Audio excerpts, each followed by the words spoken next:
Hello, everyone, and welcome to Stationeers. This is a game that has kind of taken over my life a little bit lately. Or when I say lately, I mean the past several months. Just kind of wanted to do a tour of my moon base, since it's in pretty good state of affairs.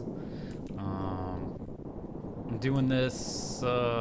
This is somewhat after the phase change and powered vent updates. The phase change update being the big one. I had spent quite a few hours revamping things since I had been playing this game for several months. Everything I did was based on no phase changes. So when that came along, I was in a state where I was like, oh, I should do a tour of my base. And then they did the phase change. And I'm like, well, I can't do it now. Everything's broken. So now that I've got things looking pretty good, I want to do a tour. So, that having been said, a couple other things to get out of the way. One is you're going to hear me mention a guy named Thranxes a whole bunch of times.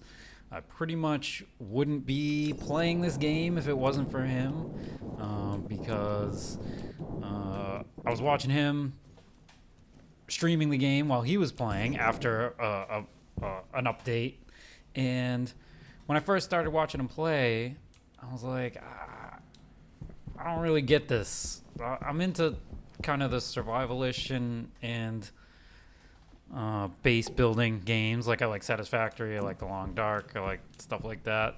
And I was like, well, this seems kind of dry. But then, as I watched him play, and I watched them kind of deal with some of the new mechanics, and I started seeing how this was a very engineering-based game, and he would be doing things, and I'd be like, well, why are you doing that? And he would explain it to me, and then as I started to catch on, I'd be like, in my brain, I'm like, oh, well, I see he's doing it that way, but I would do it this way. Oh, you should do this. And I just wanted to like reach through the screen and play for him. And that was when I knew, well, and I got to buy this game, and I'm probably going to be playing it for a long time. And both of those things were true. So yeah, big shout out to Thranxes. I'll leave a link to his content in the thingamabob. He's like a legit YouTuber, unlike me. But yeah. Secondly, we should talk about what this video is not about. This is not a tutorial on how to play the game. I feel like I've solved a lot of engineering problems, and I'm going to explain how I solved some of them, and some of those solutions might be useful to someone else who's playing the game, but it's by no means the only way to do things. For an in-depth explanation as to like how all the game mechanics work, there's a couple other guys out there, SDB and Cows Are Evil, and they have a ton of good content. I didn't watch a lot of their videos. I just would watch a little bit here and there to get the gist of certain things in the game that I didn't really understand, or didn't really get from trying to read the wiki, which is also extraordinarily useful, but is not always 100% up to date with the rapid fire updates that come out. So yeah, it's not a tutorial. It's not a code review. We'll look at a couple chips that I made, mostly regarding my furnace automation. But other than that, I'm not going to show you every line of every chip, because there's way too much of it, and it wouldn't be that interesting. So I think I got all the disclaimers out of the way. So first, I just wanted to show you my original base when I first started playing. Like, that's where the lander was. I think it was like over here, and maybe over time, I don't know, maybe from like loading the game repeatedly, it's like kind of fallen down this, slipped down this slope and nestled up against the base. But yeah, I just got right to work. Built my first airlock, and to me, that was probably the biggest, or at least one of the biggest hurdles of the learning curve. This is a fairly complex thing to have to build right away, and you do have to build it more or less right away, because a lot of the things you need to do revolve around having a breathable atmosphere. You need to be able to open your visor so you can eat and drink. You need to be able to grow food, which requires a hydroponics lab, which requires an atmosphere. So I will say, for people who are maybe thinking about playing this game or have been daunted by trying to build the airlock, if you can get past building the airlock, and there's actually a tutorial in the game based on building an airlock, if you can do that, then you're going to be okay. I promise. If I can do it, you can do it. So anyway, this little room here was basically the beginnings of my base, and I just had it pressurized with like a tank, and you know, I had a place to drink. I had a cabinet that I could put stuff in, and not too long after that, I built a little addition, and I had a hydroponics lab, and this isn't. I had an incident. Some people would probably use the word explosion, but because it's a greenhouse and it had plants and all that, it was generating heat. So I had a little cooler on the wall that was going to this pipe that was going into some radiators, and it was working great. But every once in a while, for no particular reason, maybe like when I would load the game or whatever, this thing would go into like an error state. The when I say this thing, it's not there anymore. The cooler, and so it shut off one day. And I had already gone on to bigger and better things to my other base. So I just left this thing for days on end without checking up on it. And I think as the temperature went up, the pressure went up, and it just either something exploded or one of the panels blew out or whatever. But there was obviously some kind of fire because a whole bunch of stuff like burned to the ground. And all these like chips burned off the walls and stuff like that. But this was pretty simple. It just had a little air filter to take oxygen out of the air that the plants were making, and it was putting them in a tank so I could top up my my oxygen tank. And I would just vent my waste tank right in here like this, right, to get some carbon dioxide into the place. Oh yeah, I can open my weather for the plants to breathe. And I had a little gas sensor over here, and it was pumping out telemetry. So I had the temperature and pressure of the hydro lab, how much CO2 I had. That was working great right up until it exploded. And then I had like the stuff here to cook, and I had the canning machine so I could make all kinds of stuff. So life was good. But I was like, it could be better. So I decided to get to work on a new base. But before I did that, I got the mining drill, and I got the mining drill going, and that stuff was just going into these centrifuges, and these centrifuges, when they would have a lot of stuff in them, I'd pull the lever, and it would come out of this spigot, and all the ore would just dump down here into like a ball pit. Then I would just scoop that stuff up, and then I would bring it up to my furnace and do some smelting. And I was like, that's not gonna do. And Thranxes didn't really like the ball pit. Eventually, if I left the thing open and I didn't scoop up the ore, eventually there'd be so many pieces of ore jiggling around in there that it would actually like very negatively affect the frame rate of my game. So I agree that was not really a scalable solution. So I made something better, as you'll see. So when I decided to make a new base, I said, okay, well, I want to make something that's modular, it's scalable, something where I'm going to have lots of room. Because I noticed as I was like tacking stuff on over here, things were really like encroaching on other things, and it just wasn't laid out very well. You had to like squeeze your way through a bunch of stuff, and yeah, it's just kind of a mess. So it's like, we're going to be more organized. So I got out a piece of graph paper, and I drew a 10 by 10 grid. So my base is 10 tiles wide by 10 tiles long. And I was like, I can just keep building floors up until I don't need any more. So above ground, it's, I believe, let me see, that's 12, 13, 14 tiles tall. And it's like another 6 underground. So it's nice. It's spacious. I built a big airlock. I actually have 2 airlocks. Actually, before we go inside, I built a nice big solar panel field. Now, it wasn't this big to begin with. It was small, and but I made it, again, scalable, so I could just keep adding rows to it. And you know what? I'll pry some of this stuff up so you can see. Oh, whoops, I need the angle grinder. So you can see how I did this.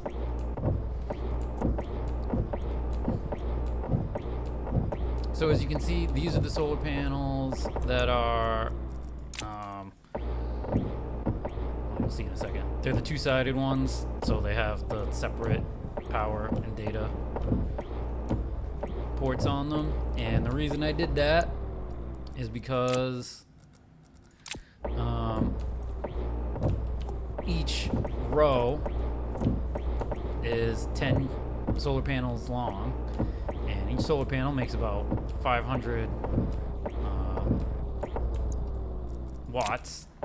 So 10 of them makes just under 5 kilowatts, which is how many watts that your regular cables can carry. But I wanted the data network that tells them where to point to all be connected. So I have this, the green is the data, and that just goes all the way across from side to side. And then the power outputs from each row, and it goes down each row, and it goes into a power control. And then the output, they all output to this common heavy cable, which can take up to 100 kilowatts. So that's why I did that. And then the data network is fed off of this logic writer.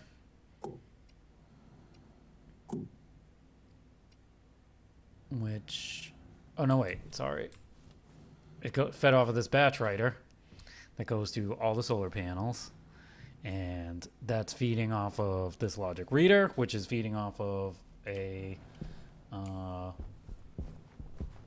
sun sensor or daylight sensor, which I'm not exactly sure where I put it, but it's around here somewhere. We don't have to go looking for that. But basically this thing's sending the angle of the sun to all of these so that they track the sun. And then the writer is going to the transmitter, and the transmitter is going to a room inside, because I'm using this as a clock source for certain other things, and we'll see that in a moment. So then the this heavy cable just goes up here, and then it goes into the basement. We'll see all that later, where all the batteries are. And then I got 2 airlocks, which there we go, which have 2 doors. The reason I have 2 doors is I just wanted a big door, but also a big door to bring like a gas tank in and out of. But I also wanted the small door because I like having the label on it. So there's 2 doors, and they're just synchronized with like regular logic chips.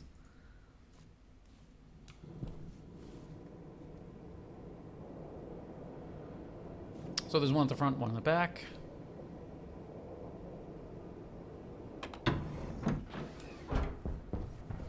And here we are on the first floor. Now or it's really the 3rd floor because the elevator goes to the basement. So 3rd floor is actually, I think, the only level that's not like fully fleshed out. And I was wondering what I was gonna put over here. But I've heard that there's gonna be like medicine, like surgery in the game. So I think like there could be like a medical center over here or something. Maybe I'll put like a security station or something. But on this side, I do have a couple things. So the first thing I wanted was coming right off the airlock. I wanted a room where you can do all the stuff with your suit, right? Change out all your tanks, charge your batteries, get water, have some food here. There's a whole spare suit in case you've damaged yours. And it turned out pretty good. I like the way this worked. One design choice I made early that I ended up not really keeping is I had this idea that like almost practically every room would have its own climate controls. So there'd be like a cooler and a heater in like every room, and an intake vent, an output vent, and a gas sensor.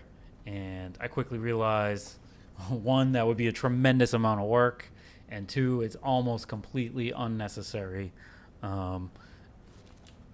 You pretty much, because the base has an elevator shaft running up and down the center of it, pretty much everything is connected, and the gradients and things like temperature, pressure, gas composition, they don't change that much from the bottom of the base to the top. So you can more or less just have like a single cooling loop, I have an air conditioner now, but it used to be like passive cooling and a heater, which I didn't really need because I generate more heat than I put out. Can do the whole base. The hydroponics lab up on level 12 is a somewhat segregated, so that kind of has its own climate control on it, which we'll get to later. And then I have like an operations room here, which again could use a little more stuff. I have some ideas of what I want to put here, but I've got the basics. I've got a clock that counts down the time to the next sunrise and sunset. And like I said before, that's keying off of the daylight sensor, and it just takes the angle and multiplies that by like 3.5 or something like that, and that's basically the number of seconds left before the sun sets. And the lights the readout is it's white during the day and it turns red when the sun sets, so it's red at night.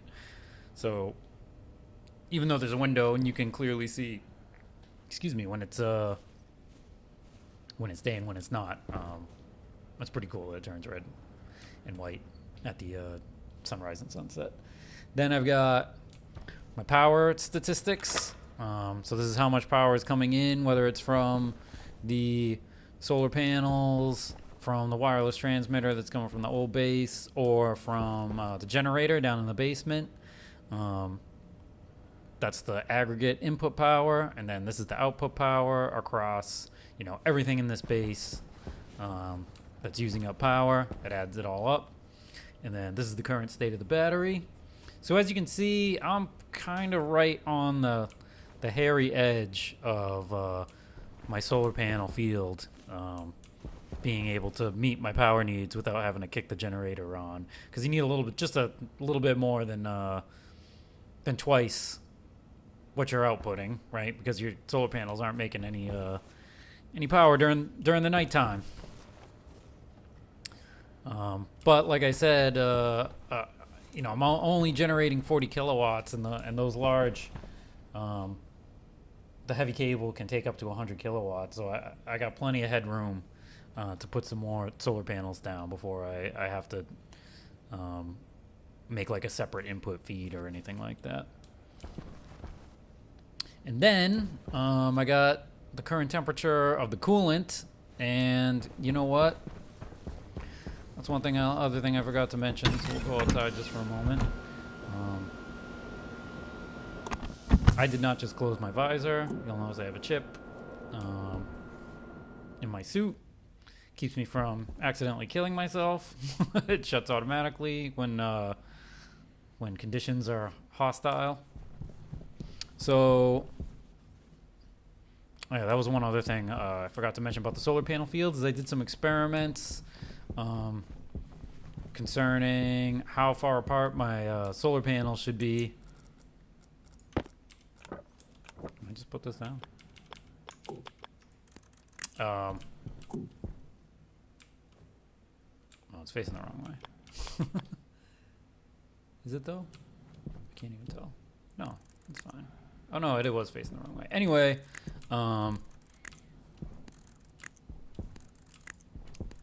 So what I'm trying to avoid is right at dusk and dawn, the shadows from the solar panels, right, occlude each other, right, or they shade each other, and you're not getting maximum power out of your solar panels. So I did some experiments with them, with one space in between rows and with two in between rows, and basically with two in between rows, the sun has to get crazy low before you lose any power, but it's still pretty good. I think the sun has to get down to maybe like 15 degrees or so before you really start losing power from the adjacent row. So I decided, for aesthetic reasons, I was cool with just having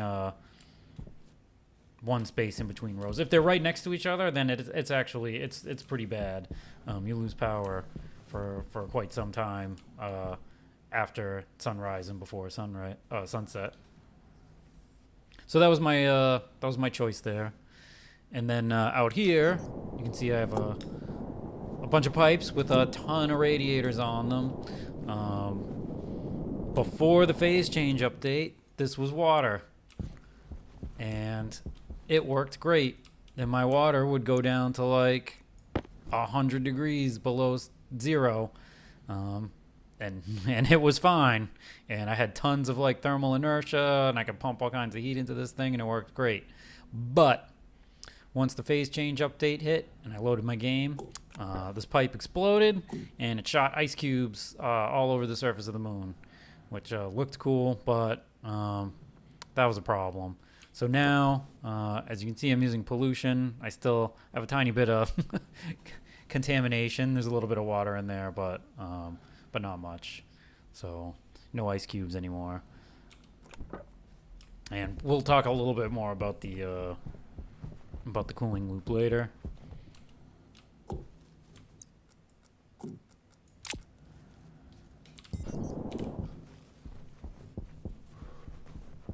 So let's get back inside. So yeah, in the operations room, I have a readout of what that temperature is, which is a pretty useful thing to have at a glance. Like if that gets too high, that's going to affect a whole lot of other things, mostly in the basement, which I think we can go to just about now. So the other thing I want to talk about is, before we go down there, is like I said, I had sort of a general diagram. Oh yeah, this thing over here is where if you're out mining, you can dump your ore or a whole mining belt or a whole mining backpack in there. This thing's under vacuum, so a whole bunch of air is gonna rush in there. I open this door, but yeah. I keep this under vacuum so ice doesn't melt before it can make it into the ice crusher. So basically, when you dump something into this chute, it goes into this unloader. Random sheet. Which then goes into this sorter, and the sorter is basically saying, hey, if it's ice or ore, it goes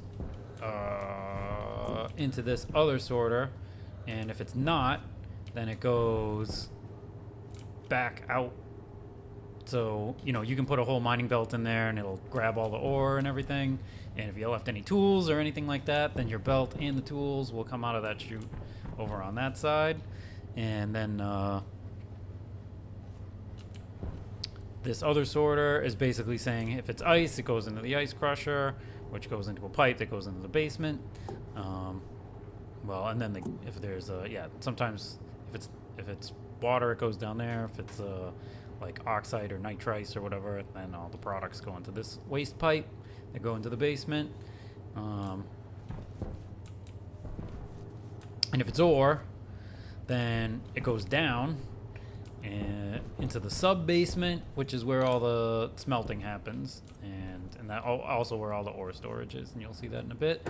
So yeah, because of that mess of chutes in there, it's called the Order of the Serpentine. That's a Thranxes thing, which he took from like an advertising campaign, and I liked it, so I put it on the wall. I got a nice directory here that tells us what we got in the base. So we're going to be going down to atmospheric processing. Below that is mining and smelting. We're on the operations floor. Up on the 6th level, we got the server room, manufacturing, and the Home Depot. This used to be the Home Depot over here. I had a lot more shelves over here. Also, I'm not sponsored by the Home Depot, and the Home Depot, please don't sue me for having the Home Depot printed on a sign in my base. And that's the end of that. Then on level 9, we have dining, lodging, and communications. And then up on level 12, we got hydroponics. So let's start by going down. We'll go to atmospheric processing. And yeah, when I laid everything out in the beginning, I decided I wanted 2 elevators. And the reason I wanted 2 elevators is because if you grab a gas tank and you bring it into an elevator, well, now I gotta put it down and push the button. And now it's like, it's cramped in here. I don't like it. So I made 2 elevators. So instead of that, right, you take your gas tank, you stick it in the elevator, and you ride the elevator, whatever floor you want to go to. Out of the elevator, then you call the other elevator, and there's your gas tank, right? So I like the way that worked out. And then on the back of the elevator shafts, I have like a maintenance shaft or utility shaft, and it's got a ladder that runs the entire height of the building. And this is where basically the main power runs up and down the whole height of the building. And then for each floor, I have transformers that come off, and then I run power for all the stuff on that floor is coming off of that transformer. And then I have water, breathing air, waste air, and carbon dioxide goes all the way up to the hydroponics lab. But these go up and down the whole height of the building so that I can just, anywhere I need water or breathing air or an exhaust port somewhere to vent air. So that would be for like just venting from the ambient atmosphere, like if the pressure gets too high, or from a composter. And then the breathing air is to output vents, right, to bring fresh air into the building, or for sleepers that require breathing air. I can tap off of this. And then between levels, I built a plenum. So basically each level, right, is 2 squares high. And then there's 1 cube height in between levels, and that's where I can run all my pipes and wires so that they're out of sight. Otherwise it would be a mess, right? There'd be chutes and frames and just crap everywhere, and it would not look cool. So highly recommended.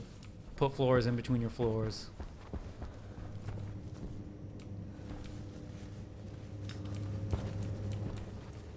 So meanwhile,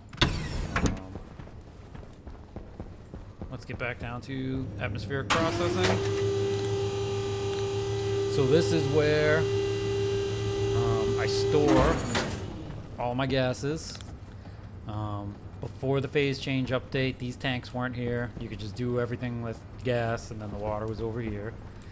And basically, all of my waste gases come from various places, whether it's from the furnace downstairs, which comes into this tank, or from the central pipe, right, that comes down the middle of the building. That all gets pumped into this tank, which is like a holding tank for unfiltered gases, and then that's connected to this pipe that runs down the side of the building, or the front of the building. And all the filters are coming off of this pipe, this common pipe, and I used Thranxes shared some code with me automate the filters, and they output the pressure and what state the filters are in, and they run. Basically, it's inefficient to run the filters when the pressure is really low in this pipe, so they don't kick on until the pipe gets up to a certain pressure, and each individual one doesn't kick on until it's the gas that it filters for is up to a certain level. And following the phase change update, I had to make a little modification. So I have a liquid pipe with some valves that come off the gas pipes so that I can store liquid in the liquid tank. And then when I need pollution, I pretty much just tap off of the liquid pipe and get that where I need it to go. But for the nitrous oxide, that's being mixed for nitro fuel for the furnace. So that needs the nitrous oxide gas. So this thing is still pressurized up to a pressure that's based on the current temperature, and any liquid comes through the condensation valve, and when this pressure gets low, this pressurizer kicks on and pumps gas out of this thing into that thing, and it seems to work pretty well. So one thing I want to change in the future is now that I've got like all these different tanks and I've got pipes coming off of things, this number is the pressure in the tank, and that's great. That keeps me from blowing pipes up. In the past, it served as a good like rough relative gauge as to how much of each gas I had, but now that I'm storing stuff in liquid tanks, it's not that great. So one of my improvements in the future is I think I'm gonna have some more chips that pull the pipes and the tanks and all that stuff, so that I can get the total number of moles, and I'll have it cycle back and forth between like pressure, number of moles. I can probably get rid of this thing and have the percent of the filters represented here, and they'll all be synchronized. I'll have them go off the clock source in the building. That's a later problem. So this is a pump that brings stuff from the hangar, which we'll see in a bit.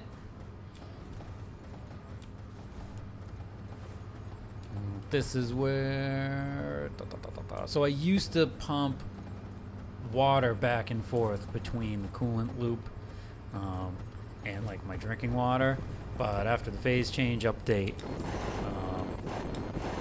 that was no longer a good idea because I don't want pollution in my drinking water. So I disconnected all those pumps, but you can kind of see the vestiges of it. I can do a little cleaning up there, but what I got going on here is this is all coolant right here. It's connected to those pipes that run along the outside of the building.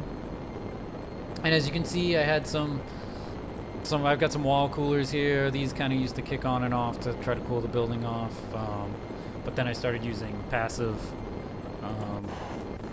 cooling that went off of like these convection radiators. But then pretty much starting with the phase change update, I kind of, once I decided I can really just use one air conditioner, and that just simplifies life. I got plenty of power.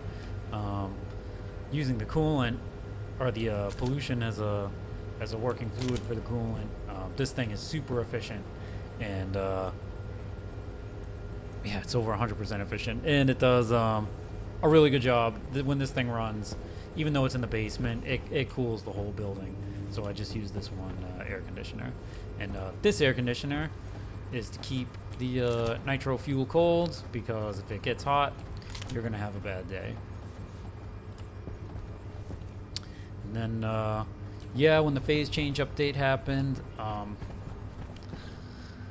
whole bunch of stuff started condensing in the unfiltered pipe, because it was at a much higher pressure than you see here, and so it exploded and it vented all kinds of crap into my base, and there was water, and it was like foggy and toxic in here, so I had to build a drain system in the bottom that pulled all the water out, and I used the expansion valve and a condensation valve to drain all the water out, which worked great. So there's no fog in the building anymore, and I actually to clean all the air up, I actually built a giant air tank over here and just pulled all the air out of my base except for the hydroponics lab, and kind of used the same trick. Since it was high pressure, all the pollution and the nitrous oxide was condensing into a liquid, and I would just tap that off and then put it into tanks. Not anything this small. It was bigger tanks like these, and then I was able to like process that by connecting that to this pipe, and now things are pretty good. I have just a tiny bit of pollution, which is almost unavoidable because anytime you paint something, you're gonna put pollution in the air. But one thing that works kind of nice is when the air conditioner kicks on, it's evacuating this pipe, which this intake is pressurizing to 20 megapascals, and so when it kicks on, because it's at such high pressure, the pollution condenses out. And I use kind of the same little trick here to basically let the liquid pollution condense into this pipe, and then I just put it right back in here where I need pollution anyways as coolant, and to keep it from exploding, it just feeds into this tank. And I just gotta check that every once in a while. But so my air conditioner is not only keeping the base at the right temperature, but it's also cleaning the air without using a filter, I might add. So I was pretty proud of that. So since we're down here and we've got pipes coming through the wall, and we've got this conspicuously marked secret door, this is what goes to my hangar, which you might have caught a glimpse of while we were outside. So we'll take a quick trip out to the hangar, and then I think we'll probably wrap up the video there. I think we're gonna break this up because I tried doing the same kind of thing for Satisfactory, and that was like a 2-hour-long video, and just nobody wants to sit through that all in one sitting. So I've learned it's good to just kind of break it up a little bit. So as we make our way through our secret underground tunnel, please don't tell anybody. There's actually 2 corridors here, the one we're in, and I have a second one here that's got all the pipes in it. Almost like the maintenance shaft, right? And it's got power cables that come through it. And because I need to pressurize the base to do some trading, that's why this is closed off, so that I'm not trying to pressurize that corridor that just has pipes in it. This is the first floor. We'll get back to that in a minute. The second floor is really the ground floor. This is where the hangar is. I got a waypoint here so that when people land, they don't smash through the ceiling of my base. I got storage over here. I got all the outputs and intakes over here. This is for gas. This is for liquid. Well, liquid that goes into the coolant pipe. And so this coolant pipe is it's separated from the coolant pipe on the other side of the base, but it's connected to a heat exchanger that equalizes the pipes over there with these pipes here. And the reason that is because I have some super high powered radiators in here, and the coolant or the pollution has a freezing point of 80 below, or sorry, 100 below. So I've got some automation built in that closes the radiators once it gets to 80, and basically my heat load is high enough that um, those radiator pipes outside the base can't really keep up with my heat generation. So basically, they're never in danger of freezing. So I just turn these on and off to regulate the temperature. So meanwhile, I have a dish out here. I was using this dish when I was just getting the base developed, or the hangar developed, and learning how to use the dish and how to call ships in. It looks cool, so I left it there. But the dish that I really use is this one on the roof, which is much more powerful. The controls are up here, and that would be stupid, right? To have to come up and be on the roof to adjust the dish. So I built a set of controls that just mirrors that, using a logic chip. And I got a little bit of telemetry here that tells me what size ship is closest to my to where I've got the dish pointed, and the quote-unquote signal strength, or really it's the angle off from the ship that is that it's locked on. So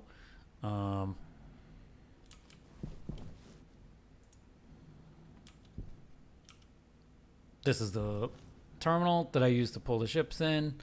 Oh yeah, this is a logic mirror that I have set on the dish so that I can just aim a tablet at this, and I don't have to go right pump stuff out of a bunch of displays. I can just look at it here. And yeah, let's turn up the juice on this guy.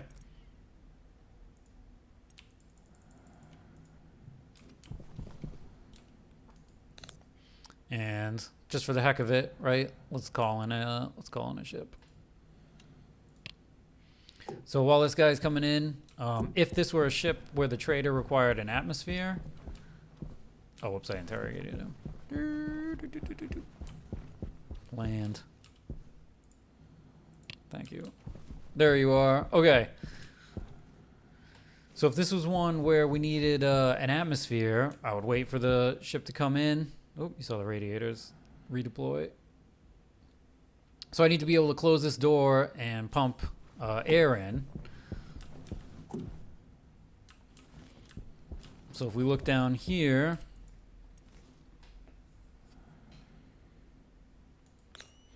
you can see this is a storage tank that has all the breathing air that I need to pressurize the hangar.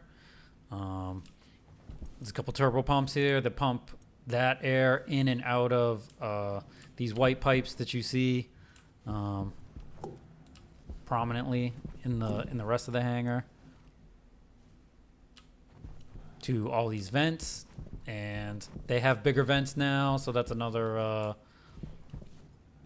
upgrade I might do in the near future, is put the bigger vents on. We'll get to that guy in a minute. And then and then I got storage. I got liquid storage tanks. That's separate from the actual, storage that's the landing pad storage. And then I have gas tanks that are storage. And then importantly, because the gases that you can buy can be very hot, I have heat exchangers, and I can use these digital valves to cool off hot liquids or gases. Oh, I have to eat and drink. So the other thing I built was a McDonald's. Originally, I just wanted like a, like a little airlock just to eat and drink, while I'm messing around with the radar or messing around with the storage, right? Pumping gases in and out. But then I was like, you know what? I want to dress this up a little. I should make it a snack bar. And then I was like, you know what? Actually, I want it to look like kind of a 1980s era McDonald's. So yeah, I got the brown tile floor. Everything's red and yellow and white. I've got my McLaser rifle, which comes in handy if the riffraff comes into the hangar. Oh, yeah. Right, so this is where it's a nice, comfortable place where I can eat and drink. Don't mind Grimace over here. I mean, not Grimace, because this is not a McDonald's. It's a McLegally distinct restaurant. Again, not sponsored by McDonald's. Also, McDonald's, don't sue me because I built a thing that looks kind of like a McDonald's in my hangar. And then I got a bunch of food in here. I made some counters where you can, may I take your order, sir? Or madam.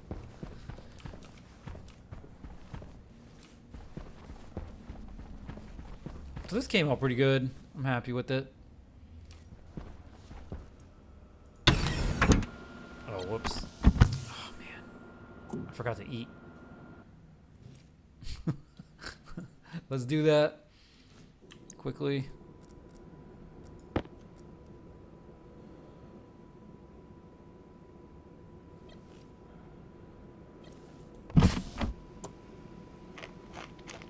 Also, I should fill up my water. They are giving out free refills here. Oh. Apparently I ripped this wall down for some reason. Let's fix that. There we go. Pardon the mess while we renovate. Speaking of which, this is a bunch of storage here that I just had while I was building the place. I'll probably take this down later. But while I'm here, I'll take all these panels that I never put back from my solar farm, and I'll just leave them there for safekeeping. We'll get those later. Oh yeah, behind this grate is like the climate control stuff. No one needs to see that. Also the vents for the airlock. Pressure Whoops. critical. Yup. Didn't mean to do that. Critical. Yep. Oxygen critical. No, it's fine. Oh yeah, I also have a generator in here. Because I have separate batteries. Because the dish takes a ton of power, so I don't want like running the. If I run the dish, I don't want that to like drain all the power out of my base. So it's a separate loop. This is still powered from the main base, but it's like like a trickle charger. It's only getting a couple of kilowatts. So, you know, I'll run the dish, and it'll take the batteries down. But I'm not running it at full power all the time.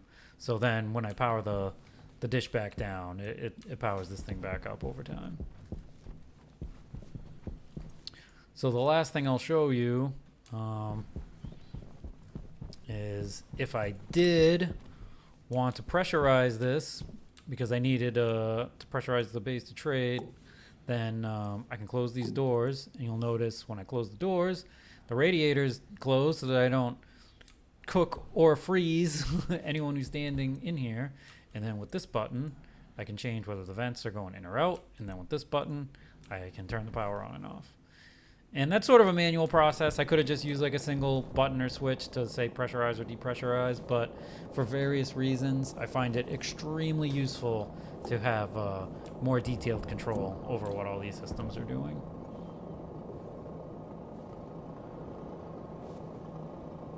And so they're pumping air out of those white tanks. Pressure's going up. Eventually, it'll be enough that if there was like a human trader instead of a robot, they would come out and then I could trade with them. And then down in the sub basement, I have a vending machine that's got ore in it, so I can sell ore, and this thing will refill by itself, hopefully. I've had a couple problems with it, but it works pretty well. Whoa! Don't hit the part. Don't hit the part while the doors are closed. Right, so now I got enough pressure in here. I can open my visor. Oh, I could have just done that and then done eating and drinking. That's fine. So then, right, we're done trading. So now, let's turn the dish down.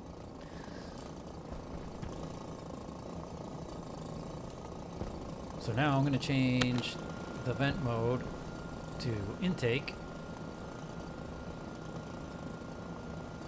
So now these vents are all sucking air in instead of pushing air out. And I'm going to leave. And we're going to deal with this trader later, in a later video.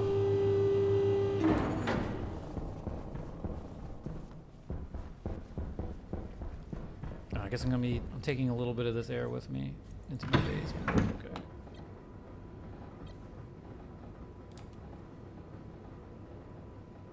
I have a pump. So this is my main breathing air. That gets, oh yeah, that's one thing I should show before I end the video. So coming off of all these tanks, right, are the pipes that have all the gas, and then whenever I need gas for something, I just tap off of it, and it goes to a mixer. So this will make some breathing air that I can just pump out. But then I have another system over here. Gotta go around.